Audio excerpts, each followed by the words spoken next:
Hello. Today I'm going to be talking about malice, specifically the malice of other people, and how to notice when it's happening and notice when it has the potential to control how you respond to it.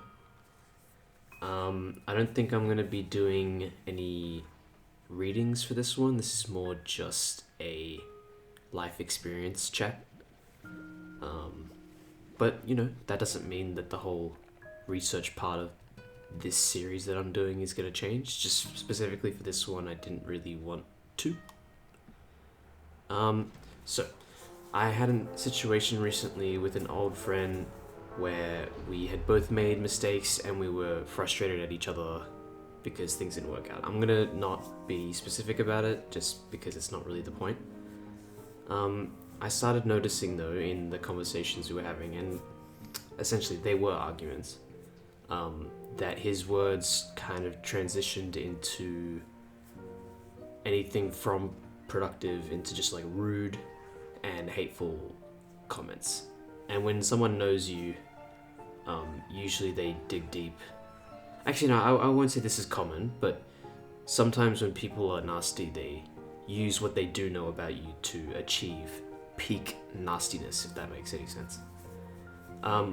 Looking back at my responses, I don't think it actually hit me at the time that he was trying to make me return the behavior that I was receiving. Me being me, I didn't really notice, and I was like, what does what you're saying have to do with what we're talking about?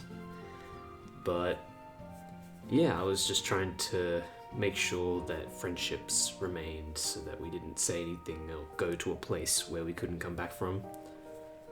A lot of assumptions can be made for why he was doing this.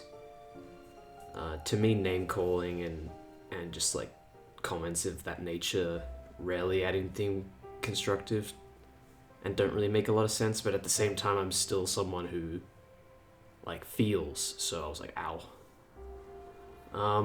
And I also just have my own vulnerability and trust when it comes to like talking about things with people. It's actually one of the reasons why I started doing these rant situations, is to become more comfortable with the idea of just saying things that I'm feeling about. And it was really hard when I sent a message that was just fully like no mask, emotionally honest, and how things were impactful on me, and then I ain't reading all that because it's not anything to do with how I feel on things. It was like, oh, okay, so I just wasted my time. But I don't think the mistake, like the takeaway, is not to not be open and vulnerable, but to not have been open and vulnerable with this specific person. The response I got when I was trying to be emotionally honest was just like goading me into like a negative response, which I just was like, oh, so you don't actually care about like a progression of what we're arguing about.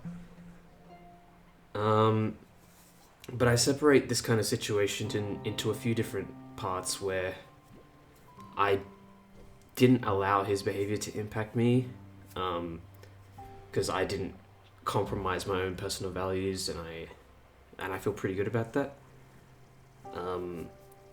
And knowing that if I reciprocated the hate, it would only compromise what I want to put out into the world, I guess.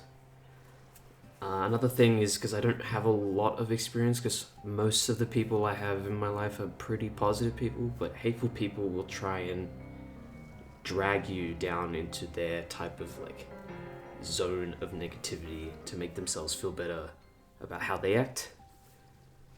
I don't know what the lesson or takeaway is from this, but when I think what I should have done is, once they start being like producing the most cruel words possible, because they're upset, it's maybe time to accept that I did everything I could to make things better, because I did. And it still sucks hearing the words regardless of whether that is true.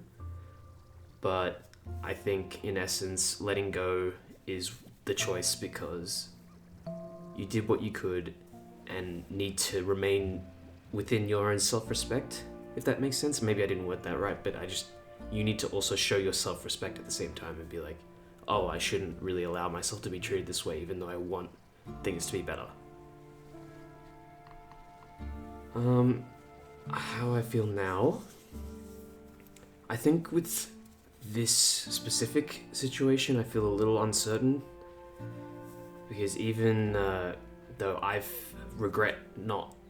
don't regret anything that I said, I still question whether the approach was correct or like these little bits and pieces was reaching out to try and mend things not the right way of doing things. Like, was it a sunk cost fallacy on a lost friendship or something like that? I even tried using my like overthinker golden rule, which is, will this thing affect me in a week or a month from now? If not, then I kind of move on quickly, but it didn't seem to work for this one, I'm not sure. But maybe, I think if I was to dig deep, maybe it's because I haven't accepted the fact that I haven't properly let go of this person. And just the basis of that is because I wanted things to be better for the both of us. I wanted like good or like love to triumph over this like anger that we both had. Well, mind you, I was angry, but I never let that anger control how I treated him, I guess. Oof, sorry, I was holding in a burp. Apologies. Whilst there is some truth to that, I think taking a step back and looking at what I can confirm will like provide me with some emotional ground to stand on, if that makes sense. What I do know is that I wasn't cruel ever in this situation. I mean, I'm sure I've been cruel at some point in my life, but in this situation, I wasn't cruel, and every decision and action reflects that, which is something I am certain of. The hurtful things that he said about me are not only not true, but do not define my outward perception. So basically, what that means is, like, he said those words, but in my own heart and in the perception that other people have of me, that's not true, even though he said it.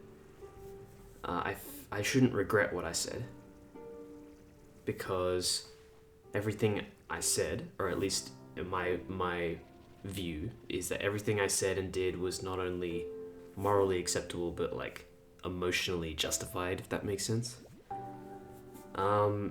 A really big one that I discovered just from thinking about it is that judgment doesn't belong here, regardless of actions of either of the people.